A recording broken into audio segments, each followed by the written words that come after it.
from the heart of Dubai, where tomorrow is being built today, to the world. Welcome to the CTO Show with Mehmet. Here, we redefine technology and reimagine possibilities. With Mehmet, delve into the riveting realms of AI, cybersecurity, and digital technology. Experience the thrilling highs and lows of startups. Immerse yourself in the spirit of entrepreneurship and witness the future of business innovation being written in real time. Now, without further ado, let's tune in and explore the future. Hello and welcome back to an episode of the CTO Show with Mehmet. Today, I'm very pleased. Joining me, Andrew Ackerman, author of the Entrepreneur's Odyssey. Andrew is 2 times founder. He's an investor. He's a teacher also as well. Today, we're going to talk a lot about entrepreneurship, as you can guess. We're going to talk about also lessons learned. We're going to talk about also what Andrew have learned, from interacting with different founders also as well. So great stories, I believe we can talk about today. Andrew, again, thank you very much for joining. Thanks for I having told me. you, yeah, as I was telling you just before we hit the record, that usually I don't like to spend much time on behalf of my guests to speak about themselves. So I will leave that to you. A little bit more about kind of your background, your journey, what you're currently up to now, and then we can start the discussion from there. So the floor is yours. Yeah, absolutely. We did a pretty good job, right? So, I've done 2 startups over the course of my career, and along investing, and then ultimately started working with an accelerator. I've done probably 71 or 72 investments over the course of my career, mostly early stage stuff, and I'm focused mostly on prop tech and construction tech. But I've invested in almost everything over over the past 20 years. And like you mentioned, in what I jokingly call my spare time, I teach entrepreneurship. Actually, just gave my final yesterday, and I think some of my students actually still like me, so that should be nice. And I wrote the book, which I'm sure we'll talk about later.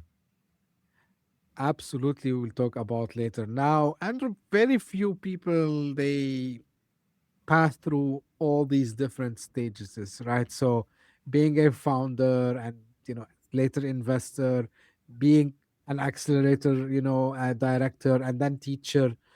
If you want to pick up, like, the role that the most, I would say, shape the way how you think about the startup world, the entrepreneurship, what that would be.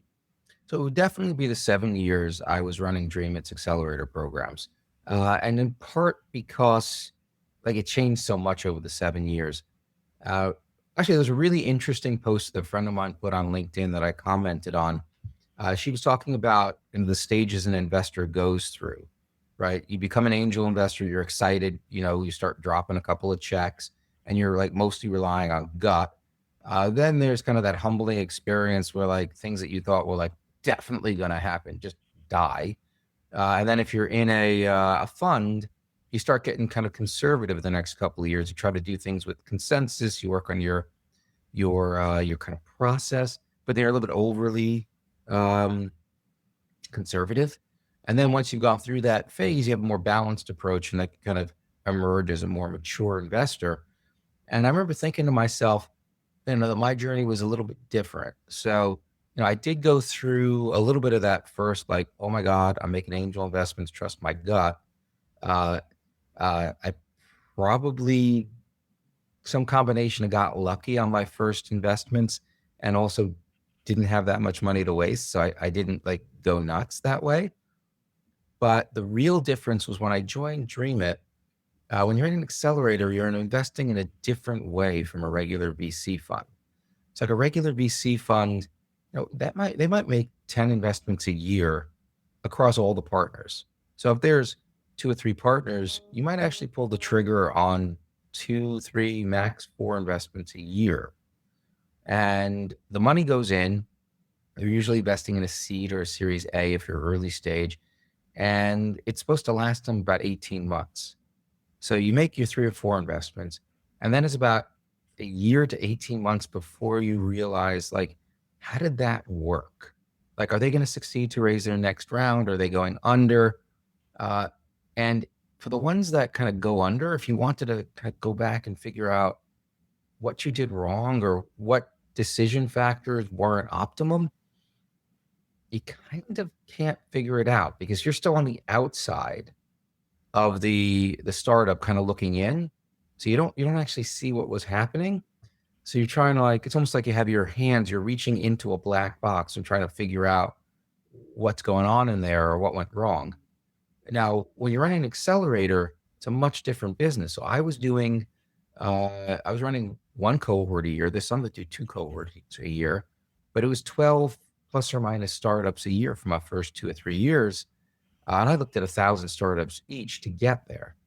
And when I take my 12 startups, I then spent the next 3 months living with them physically. This is the early version of the accelerator, meeting with them multiple times a week, like really seeing what was happening. I was in the box, seeing what was happening, not like reaching my hands into that dark box trying to figure it out.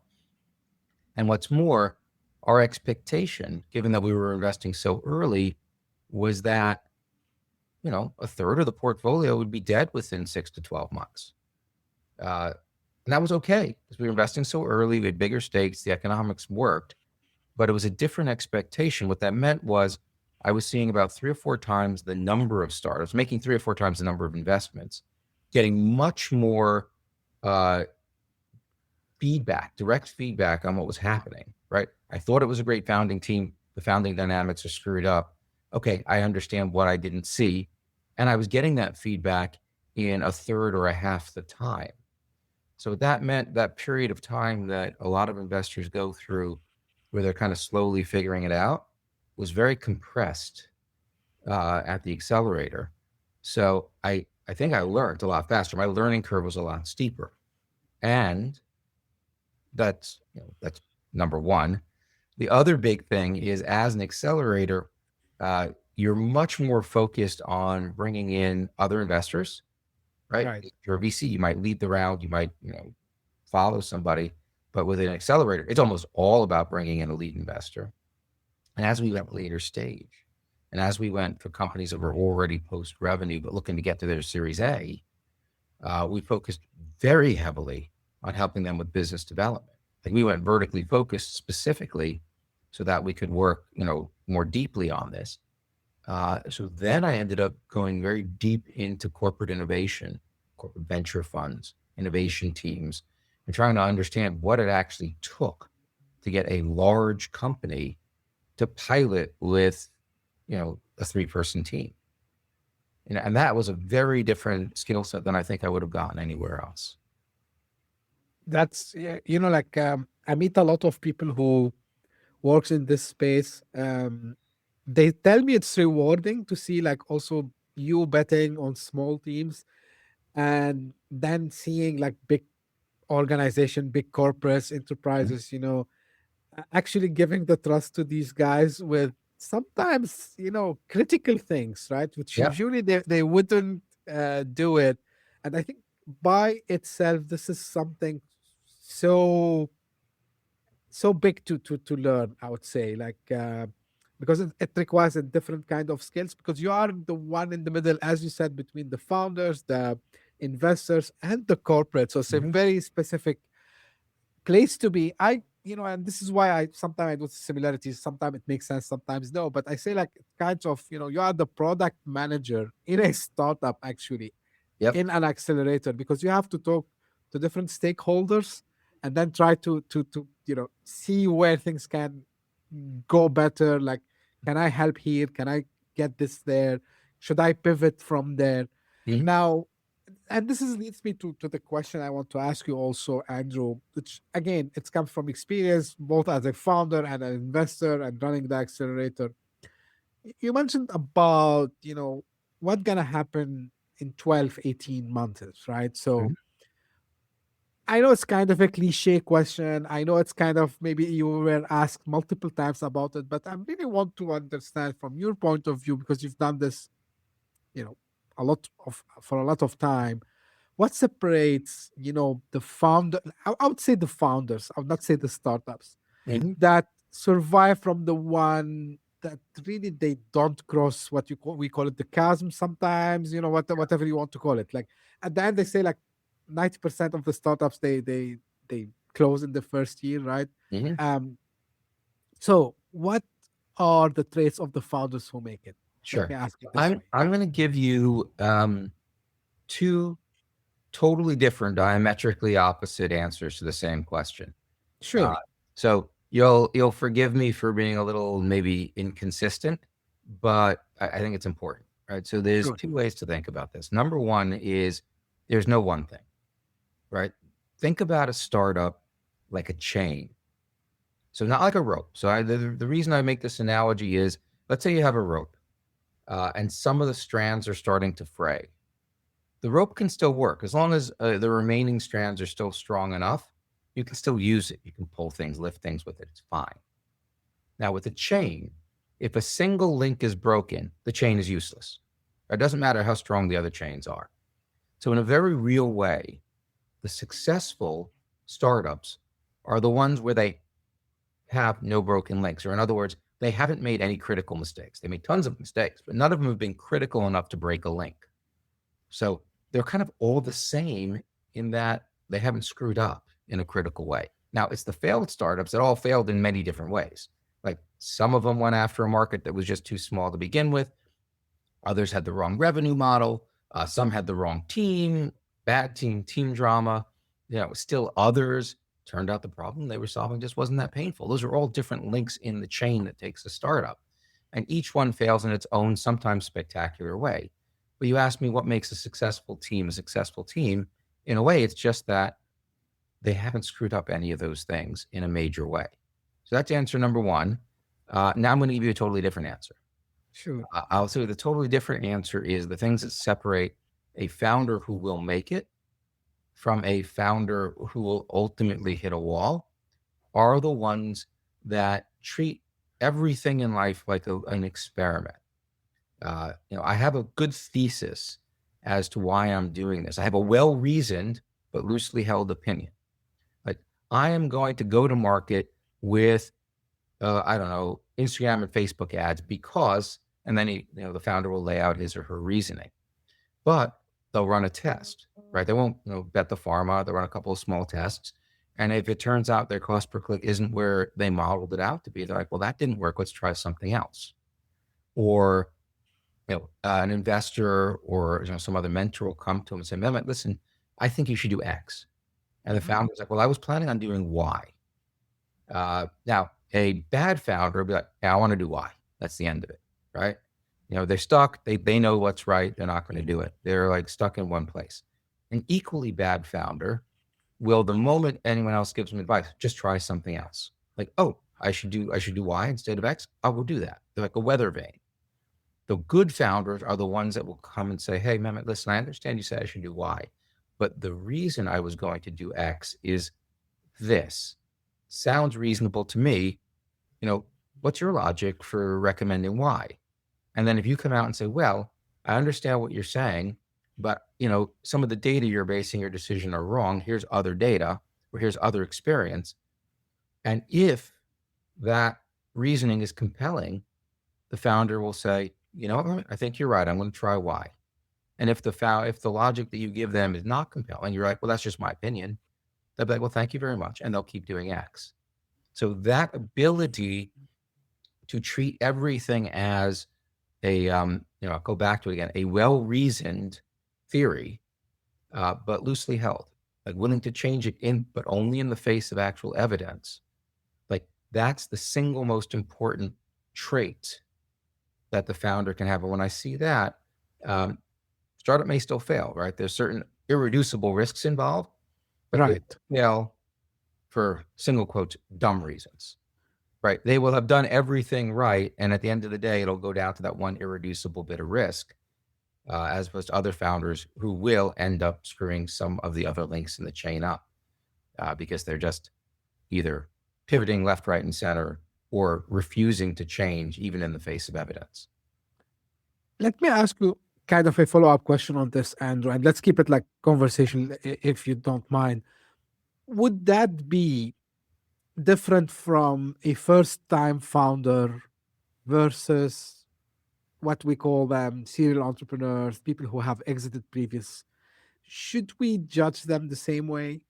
Well, so first of all, for me as an investor, um, I will judge them the same way because at the end of the day, I just need the startup to succeed or fail. Right. So it doesn't do me any good. Like they did really well for a first time founder. I still lost my investors' money. So I still need to hold them to the same bar. But the difference is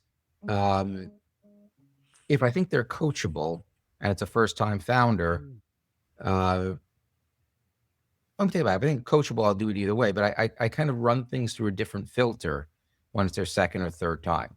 So like I have a lower tolerance for what seem to be silly mistakes if they've done it before. Like they should know better. But none of this is a hard and fast rule. It's really just a question of like, not what you tell me you think, but how you respond when we have the dialogue that ultimately I'm making my decision on. Now, again, back on the same point here. So I know some people would come and tell you, hey, like Andrew, we hear you, we understand, but this is our gut feeling. And or for example, they would tell you, like uh, I've always, like in previous lives, I've always done it this way, and this is how I'm doing it. So they show kind of stubbornness slash I would call ego.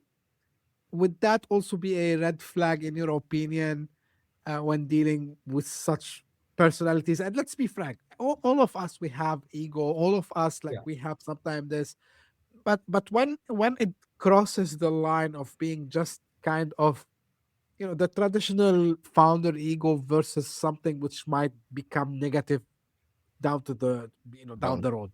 I don't know. I think you've kind of answered your own question there. Right. What I'll usually do in those situations is if I'm pushing and others come pushing back and it's just they're not basing it on reason anymore.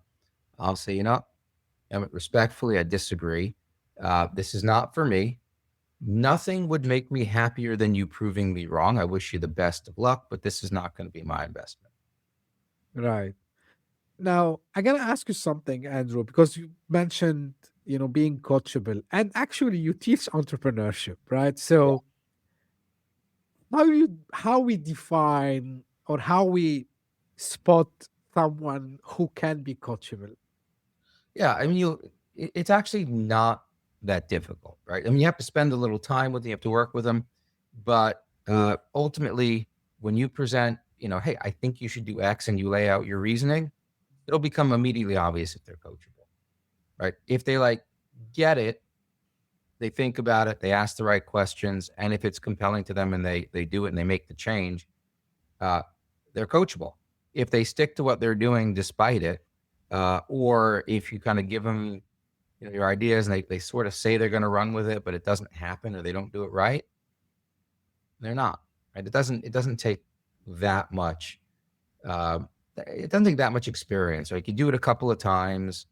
You get that gut. There are other stuff that are harder to get, but it becomes pretty obvious when somebody's just not coachable. Now, there's another argument, and I'm sure, like maybe you have been asked a lot of times, where people tell you, like entrepreneurship, uh, it can be taught, like it's something that can be learned the hard way only. I gotta go and fail by myself. How do we counter argue with these people? Would you rather learn from someone else's mistakes or from your mistakes? Right? Like so many things in life, you could probably figure it out all on your own, but that's a painful way to do it. And it's going to take you longer. And conversely, you're not going to learn it all from a book, not even my book. You're going to have to go out there and do it, but you'll do it better and you'll avoid, I hope, the stupid mistakes. And you're more likely to choose options that will succeed in the first 2 or 3 tries rather than down on try number 6 or 7, if you've got a little bit of knowledge to base it on.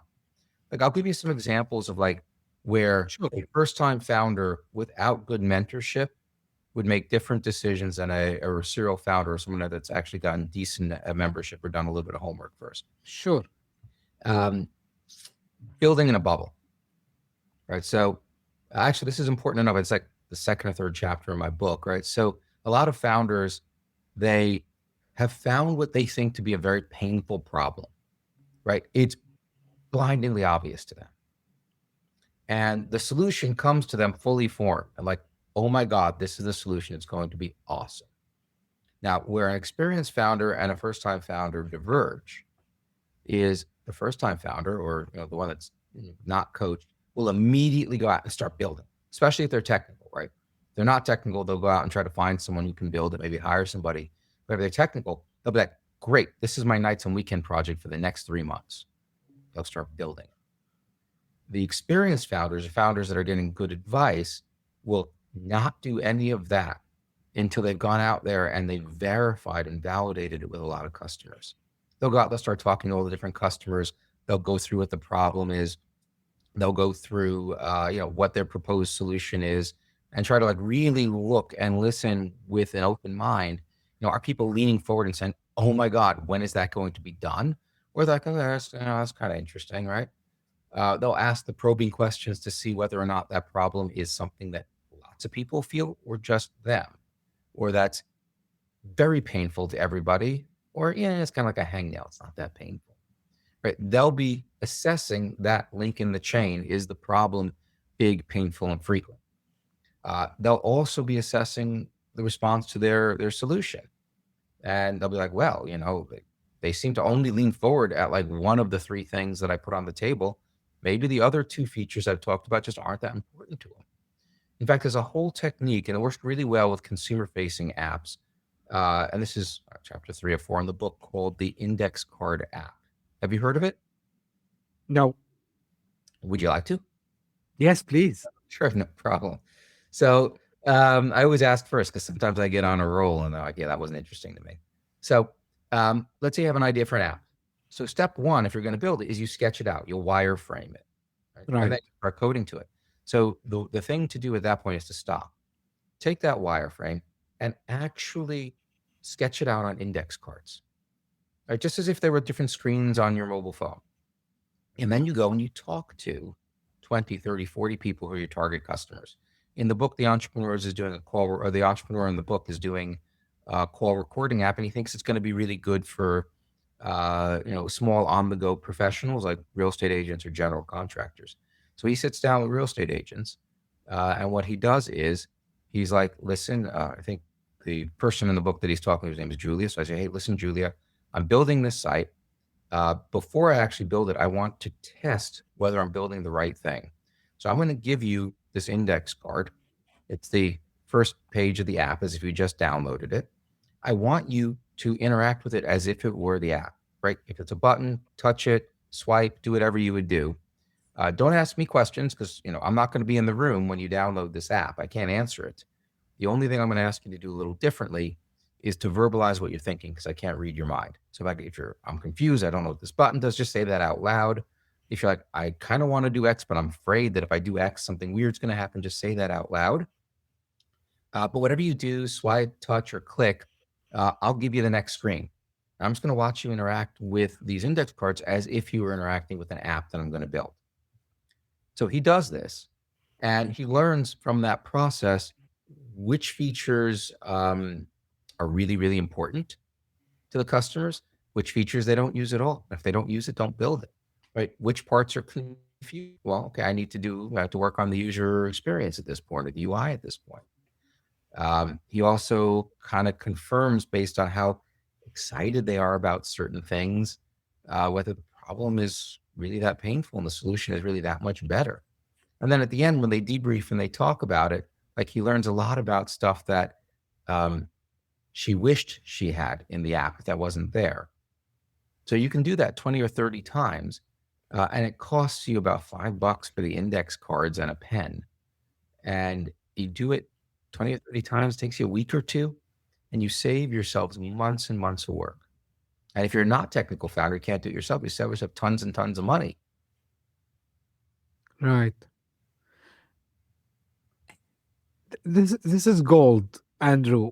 The thing is, always I keep telling people, like, sometimes I've met people who they know this stuff, right? Like, somehow, and Mhm. and this is, I'm trying to relate to my other question.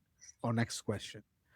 But still they don't do it, right? They repeat the same mistake.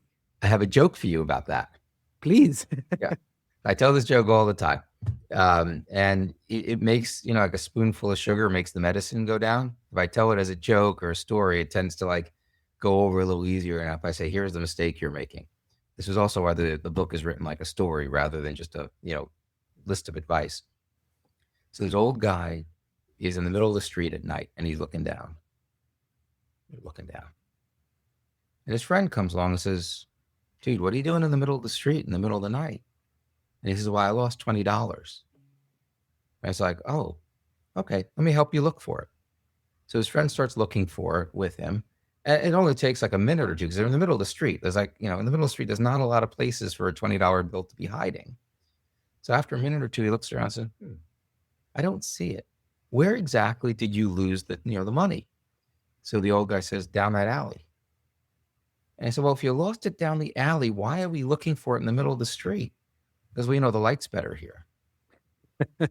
So now, thank you for laughing. It's an okay joke. But as an analogy, the reason it works is founders do this all the time, especially first-time founders, but even repeat founders. They retreat to what they are good at rather than doing the stuff that's scary or difficult but has to be done. So let's put this let's say you are a technical founder, right? What you're good at is building stuff, right? Change the user experience, add new features. So let's say you have an app and it's just not taking off. Your first instinct is like, oh, I didn't build it well enough. It's not compelling enough. Let me add a feature. Now, that might not be the problem at all. Maybe it's your go-to-market. Maybe like you're not doing the right things to promote it. But to say a technical co-founder who doesn't come from a sales background, that's the dark alley. They don't know what to do there. It's a little scary to them. So they'll stay in the middle of the street and they'll code. And for a non-technical founder who maybe comes from a sales background, it could be just the opposite. It's like, oh, like LinkedIn ads didn't work, so I'm going to go try this. I'm going to try this other sales automation tool. When the problem might be he hasn't kind of gone back and, just be the user interface sucks, right? And he needs people to work on it. So, it works both ways. But, the important thing as a founder is always ask yourself, if like you think you're kind of stuck and you're doing something, are you looking for the $20 bill in the middle of the street because the light's better? Or are you going down the dark alley where the money's really at? That's very deep. That's very, very deep. Now, talking about the book, and because you answered partially the question I wanted to ask you. So you described it as the lean startups meet the alchemist. Have you found from your experience that telling stories works better than, traditional, what we sometimes call them self-development books? Sometimes, there are like 1,000%. business. 1,000%. I'm going to give you a kind of weird answer to that. And then I'll tell you like the actual experience. Sure. What religious text do you know of starts with, hey, Mehmet, here's the 20 things you can do and here's the 50 things you can't do, versus starting with a creation story or the story of the founders? They all start with a story. Every single religion known to man. In fact, like one of the reasons Nietzsche wrote his philosophy book, Thus Spoke Zarathustra, as a story rather than as a philosophy text. He's like, my past 6 books are getting nowhere. Right? I'm going to write it like a story. And that's probably his most famous book. Wow, I went from like the Bible to Nietzsche in like 30 seconds. But the point is, like, I'm not comparing my book to either of those. What I'm pointing out is that we as human beings respond better to stories because we relate to them. We're able to put abstract concepts onto concrete, often very colorful individuals, which makes it easier for us to remember and to relate to. So I didn't start out with that thesis. I'm not that highbrow. It kind of occurred to me afterwards. Where I came across it was in 2 places. One, when I was in business school, there was a book that was assigned to me that was called The Goal. And it was my operations and strategy textbook, but it wasn't a textbook. It was the story of a manager that was assigned to turn around the plant in the Midwest and didn't know what to do. And he ended up meeting a mentor who kind of coached him through it. So it's all about that story as a novel, not a great novel, but okay. But far more memorable way to get that material across than just another textbook, right? And not coincidentally, like the Entrepreneur's Odyssey follows a very similar arc, right? You got the entrepreneur has a pitch in front of this like kind of evening law firm pitch night, meets an angel investor, who's like, that pitch sucks, but there's something there. Let me help you, and takes him through the entire journey until he raises his round, right? It's designed very much like the goal, just for startups. Like that was always in the back of my mind. And then when I started working with the startups in the accelerator concept, I'm meeting with them every week with like 10 to 12 startups. I found that I could go to them and I can say, hey, listen, Mehmet, you got a freemium model, right? You've done an Excel model of your business. What percent do you need to convert from free to paid for your model to work? Oh, you need 2%? Great. Why don't you create a test? Just put up a page, buy now, see what happens, and we'll see what the numbers are. I can give you that advice. Very good advice, to be honest. Or I could tell you it this way. I can say, hey, Mehmet, listen, there was a company that went through Dream It a couple of years ago in a similar situation as you. They have a freemium model. They needed 2% conversion to really make the business work. Problem was they hadn't built any of the paid features yet. So their idea was they were going to keep building, and then, they'd be done a week or two before demo day. They turned it on and they pitch it. The problem was, like, then they show up in demo day. What if the numbers weren't there? So we talked about it, and we said, hey, why don't you put up a dummy page? It says, you know what you want to build, you know what you want to charge. Put a button. It says buy now. And if anyone clicks it, it says, hey, coming soon. Right. In fact, by the way, I had a real company who did the exact same thing because they couldn't get a merchant account. And what it said, it popped up, it says, congratulations, you get 3 months free. Right. So as far as the customer is concerned, it was a very real conversion, right? It wasn't a test. I wasn't asking you, would you do it? They thought they were actually buying. Well, anyway, the company comes back next week and like they're white. It's like they have like a 0.1% conversion. It's like, there's no way they're getting from 0.1 to 2%. They're like, our company's dead. And they asked permission. I said, listen, there's one part of our company a lot of people seem to be interacting with. Can we pivot to that and build something based on that? And my colleagues who were running Dream It at the time were like, of course, like, why go down a dead end, build something new? Now, in the next 6 weeks, they built a company which later became SeatGeek. And that $1 billion company would not have existed had they followed their original gut, which was just to build it and see what happens. And it worked because they thought instead, what can we do right now in a few days or less for no money that can answer the question that can make or break our startup? Right? I gave you the same advice 2 different ways. One was just the advice, the other was the story. Now, which one do you think was more compelling? Of course, the story. Yeah. The take rate on my random advice is, oh, that's interesting, we'll think about it. The take rate on the story is like, oh God, we got to go test that. And I think this helps with the, kind of founders we spoke about, like, of course, to test how coachable they are. Because if you go and tell them, like, you have to do this, same way as you told me, like when you tell them, I think you should go do Y, and they tell you, no, we're going to do X, versus you telling you, no, we think we should have done X because, and I think it's on the opposite side, the same thing. Like when you go and tell them something using a story, they might, it's like I would call it like bi-directional kind of interaction. That's a good point. Like it's a subtle point, but you make a good point there, right? As good as I think I am at finding coachable founders, like it's always easier to get them to do what's best for them when it's not just me telling them they're wrong, right? Because they are like, I got it, versus like, oh my God, these are people that they respect. They went through the same thing. They aspire to be them. Well, if they went through this, there's no shame in me going through this either. So it also makes it easier, I don't know, to kind of sideswipe ego problems. Not side, to avoid to detour the ego problems, potential ego problems. That's a good point.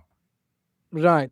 Because, again, the whole point and the whole goal, I would say, for any company is to succeed. And now, when we go and talk to people, we give them examples, the way you mentioned, Andrew.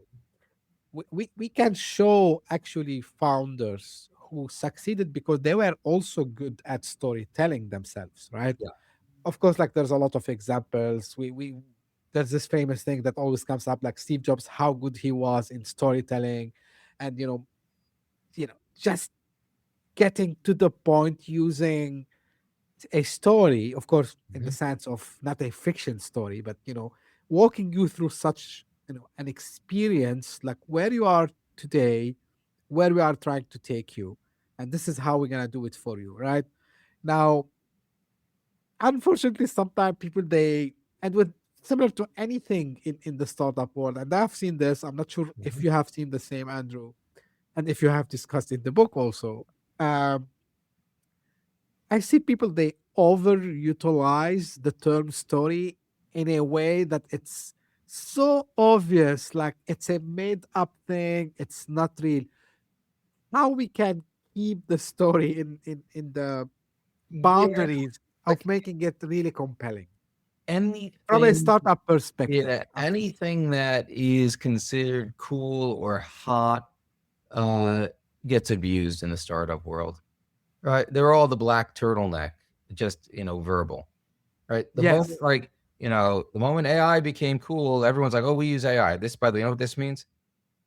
Yeah. This Right. is fairy dust. They sprinkle fairy dust on their idea. We use AI. Like how? It's a structured SQL database, right? We use blockchain. No, right? There's no distributed ledger here, right? Or like, why? Why would you do it? What's the compelling reason? But no, that's cool, right? Like, whatever it is they come up with, they're doing like, oh, it's cool. They think they're gonna like succeed. So if they hear I have to be a storyteller, they're gonna talk about storytelling. And after a while, it's kind of like when you see a LinkedIn resume which says I'm passionate about X. You're like, oh my god, I threw up in my mouth, right? That's like the least creative thing.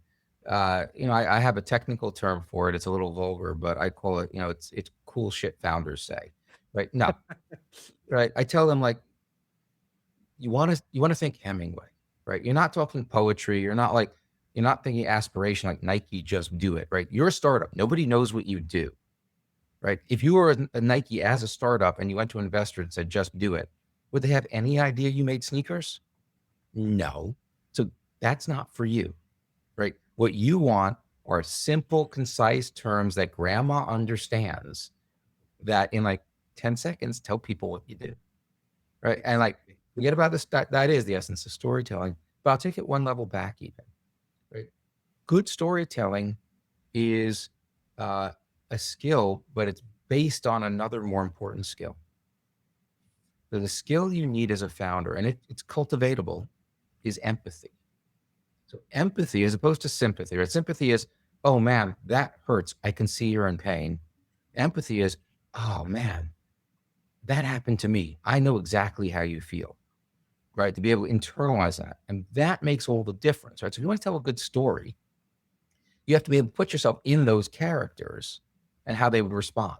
You have to put yourself in the mind of the reader and what delights them. If you're using storytelling to find investors, you have to put yourself in the mind of the investors. What are they looking for, right? How can you tell your story in a way that actually connects with, what moves them? Same for sales, even more so for sales, right? The person you're talking to, what makes that person get promoted? What makes that person get a bonus? What makes that person excited, right? Figuring that out is empathy.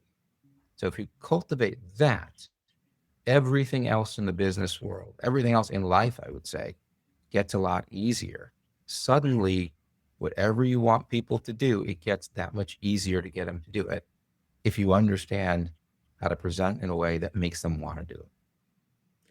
Out of curiosity, Andrew, how much the story in the book has something from you, like kind of, if there, if it's a right term to say, like it's an Yeah, no. autobiography. Very good term. It's a very good question. So before I wrote the book, I'd never written anything that was 200 plus pages long. I'd written a lot of 500 to 800 word articles for startup press, for the trade press, because I need to talk both to startups who I might want to come to me so I can invest in, and also to like the people in corporations who are looking for innovation. I want them to know to come to me, and I can bring them startups. I also do some consulting in corporate innovation and how to set up corporate venture funds or venture studios. So I need to write for both of them. But all of those articles are me talking in my voice, right? And it's all kind of kind of like me narrating it in a way. To write a book, it gets really boring if everyone in the book sounds the same, right? If everyone has the same motivations and all that. So when I sat Right. down to write the book, I had 3 challenges. One of which was, how do I make everyone sound a little bit different, or more than a little bit different? So for Jason, who's the angel investor, becomes the mentor, it's a large part me, but it's also partly one of the original gangsters of the New York investment scene, a guy named John Asen, hence the name Jason, who passed a few years ago. Kind of an older, he looked like a crotchety grandpa kind of guy, but he like solid, right? Really sharp guy. So I tried to make how, the investors sound a little bit of a mixture about how he spoke and I spoke. And for the founder, who I wanted someone who had like that kind of loosely held but well-reasoned opinion, that kind of unflappable, willing to learn mentality. I actually had one very specific founder that I invested in mind. And then anytime I would write dialogue for him, for the entrepreneur in the book, I would ask myself, how would this guy say it? So I used him kind of as a translator. So it's said it in his voice. And in fact, the reason the main character of the book is black there's nothing inherent to the plot. It's just because the person who I'm basing it on happens to be black. So it just helped me visualize that character saying the words he needed to say. So that's how I made them all sound different, unique, and have their own tone. But that was, I didn't come at this with any kind of professional training in creative writing. So that was my hack to solve one of the problems that I faced when I decided to write the book. Interesting. You mentioned AI, Andrew, and just, on entrepreneurship. We've seen all the talk in 2025 about it's now the best time to start. We're going to see the unicorn $1 billion company with single founder, all these ideas that came out. And realistically, and from someone experienced like yourself, is AI really making entrepreneurship easier without the, all these fairy dust you talked about, right? Yeah. Which is to be realistic. Yeah. See, I have technical background. I can see things are much easier than. Funny enough, today I was just like, I don't know. I found an old hard drive which I was throwing for years, 10 years Yeah. maybe, and I started to see things that I wanted to do maybe more than 10 years, 15 years, I would say. And I didn't have the knowledge. I just start to say, oh my God, like if there was just AI at that time, I could have built these things. Now, of course, it's nostalgia, whatever you Yeah. want to call it. Back to reality and from your experience, how you're seeing entrepreneurship shaping in the age of AI. Yeah. So I am in the fan. The book, famous first lines. It was the best of times. It was the worst of times.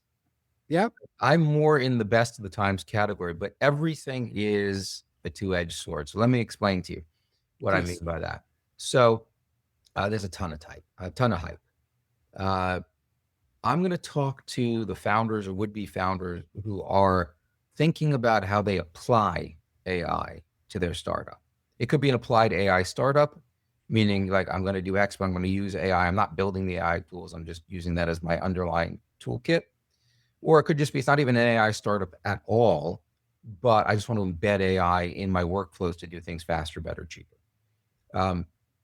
That's never been easier, right? There's a whole range of startup ideas that were not possible before these kind of easily plug in and play AI tools existed. And that's a great time to be an investor too, right? Because like anytime you want to invest in a startup, you want to have a very clear answer to the question, why now? Right. Right. So, let's go back a generation or two. For all the hype around cryptocurrency, the thing about blockchain that was really exciting was that there are certain problems that could not be solved with a centralized ledger. And that blockchain with a decentralized ledger solved better. So if I asked startup, well, why couldn't people do this 5 years ago? Because honestly, like there's so many really talented founders out there that if it could have been done 5 years ago, there's 100 people doing the exact same thing, just with a different logo, right? Which means you're either late to the party, or it turns out there's some inherent flaw to everything. Having a compelling why now is one of those key indicators of whether or not this is even worth thinking about. Now, blockchain came along, very clear why now, right? It didn't exist 2 years ago, couldn't have done it. We're in that same place with AI, right? There's a lot of, like I'll give you a kind of a trivial example. There's a company out there that helps real estate agents write descriptions for their properties. My wife's a real estate agent. She does it. Her tool is called Me. She sends me the drafts. I edit it. But there's a tool out there called, I think it was Nyla June, where you can take the MLS data, you pop it in there, and the AI will write it. It's not awesome literature, but it's a heck of a lot better than most real estate agents write. And it's grammatically correct. Like one of the jokes out there is like, you can tell a listing has been written with AI because the words are there, and there are all used properly. So anyway, that tool couldn't have existed 2 years ago. True. The ability to take free-form data and create like prose didn't happen. So that is great. That means there's a whole bunch of problems out there that are now solvable, or now solvable much better than the existing solution. That's awesome for entrepreneurs. And by extension, it's awesome for investors. Now, where it becomes a two-edged sword is this. Every time something becomes better, easier, or possible, a lot of people are going to go after it, and the investor's bar gets higher. So I'll give you an example. You remember those, the hard drive you were looking at? Do you remember? You may be old enough to remember, if you were starting any kind of a startup that was on the internet, you had to buy your own servers. You may have to host them on-prem. You may have had a room that was refrigerated with a cabinet for your Blade servers. Now, that was a little bit before my time, but I remember my first startup. We had to go down to a center, Globix, World Trade Center. No, it was World Trade Center, actually, where every time we wanted to expand and we needed more power, we'd buy another Blade server. The CTO and I would go down there, we'd slide it into the rack, and then we'd connect the cables. And I remember, like, by the time we added our third server to it, the CTO was looking at me as I really should have labeled the cables. Right? It's like, I don't know what I can unplug without taking the site down.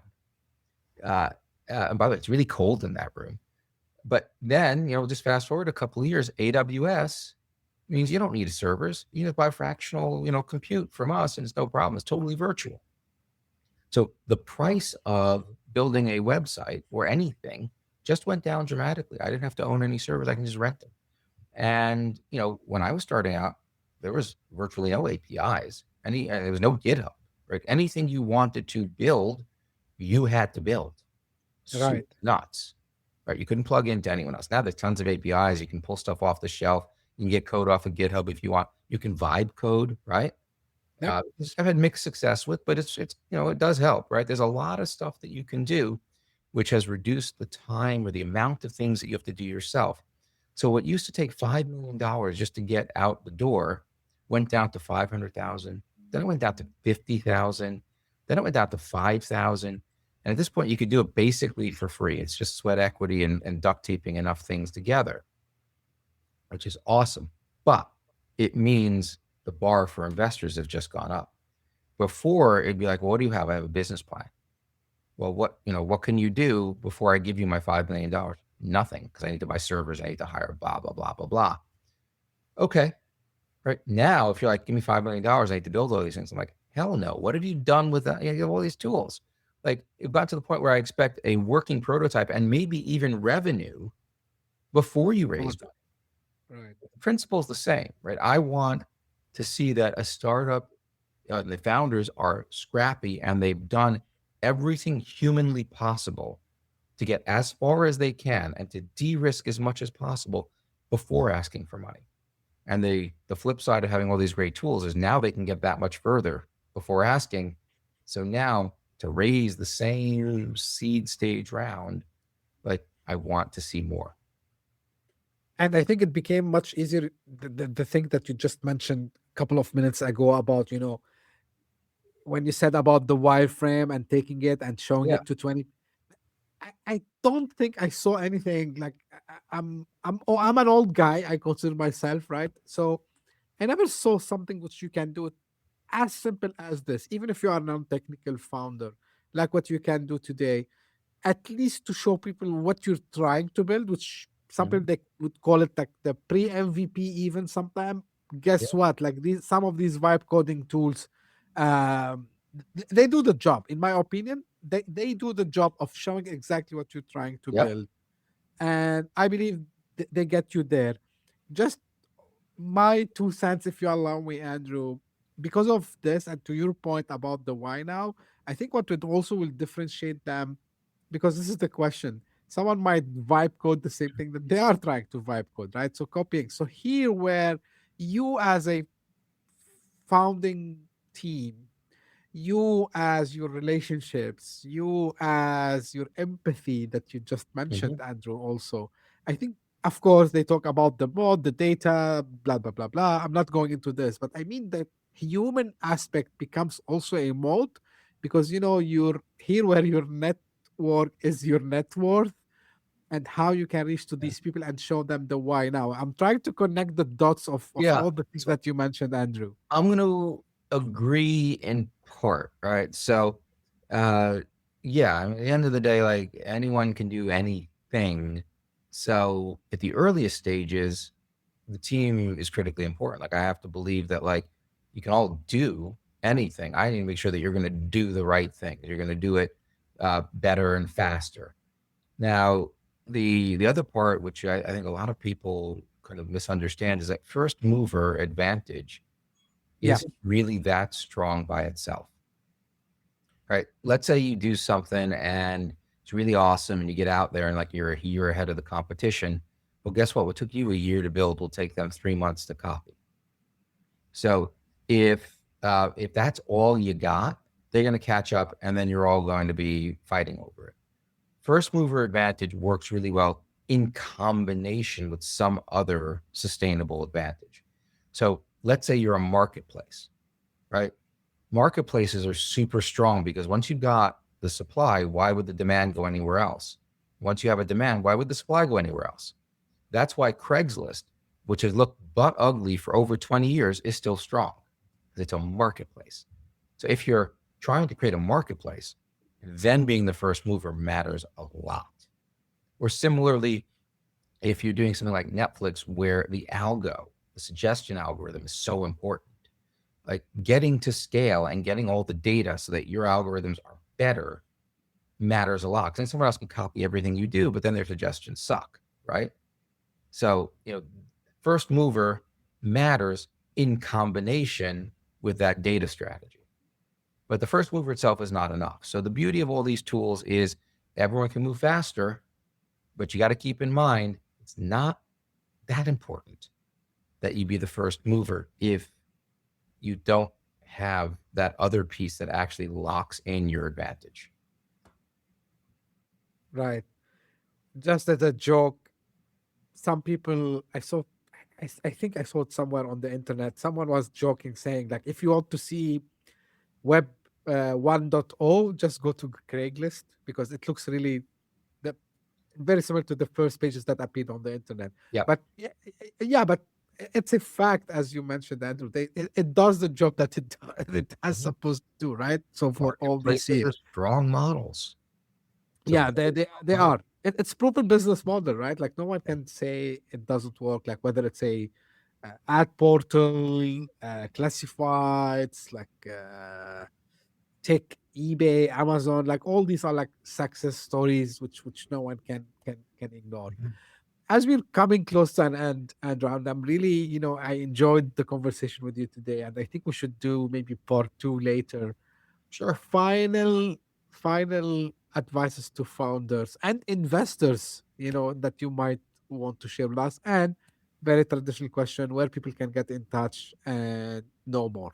Sure. So I want to go back to what I said before. The startups are a chain, right? Every link is an important link. If anything's broken, it doesn't work.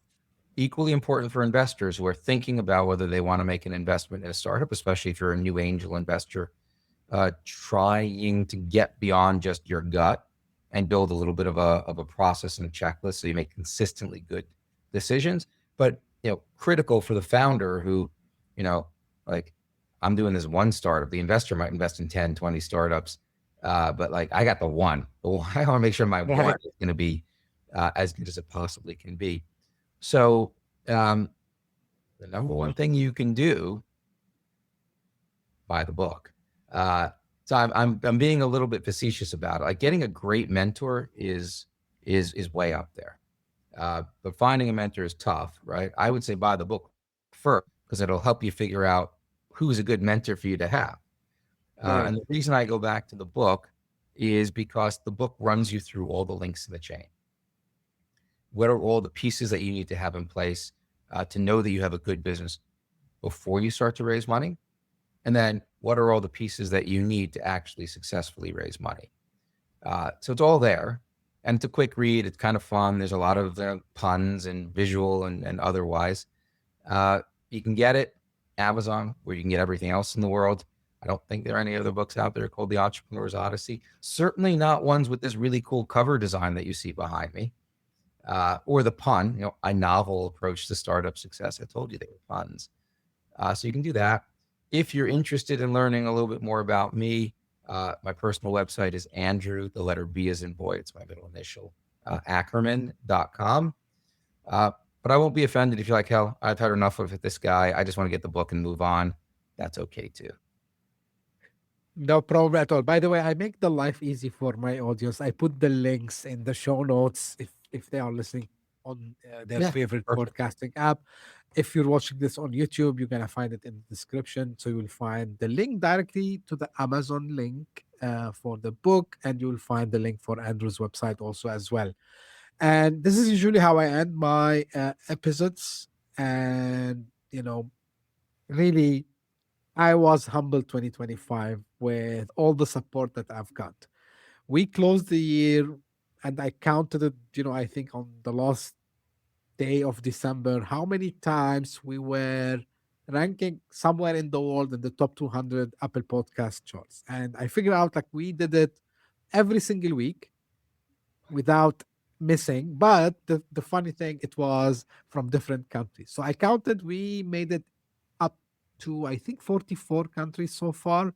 So that couldn't happen. So that means, people are recommending the show. I really appreciate this. So this is, something I wanted to thank all people who listen, who tune in, who sometimes send me email suggesting things, change the cover, change this, change that. I listen. I read all of the emails. I read all the notes you sent me. So thank you for keep them coming. And again, if you just discovered this, if someone recommended this podcast for you, I have a small favor. I'm trying to create an impact by bringing people like Andrew who have done it before. You can learn from his experience. He wrote a book. You can go and grab the book and read it, because I'm sure there's nothing better than having an idea in a book, or maybe an idea on a podcast like this. You might not go and copy it. You might go and just get inspired by it. This is my theory. So give me a favor, subscribe and share it again with another friend or another colleague, and tell them to subscribe to our podcast. And as I say always, this can be done without the support, can be done without all the encouragement I get from everyone. So thank you very much. Stay tuned for a new episode very soon. Thank you. Bye-bye. Hit that subscribe button, share the show with your tech-savvy friends and fellow entrepreneurs, and leave us a review on your favorite podcast app. Your support means the world to us.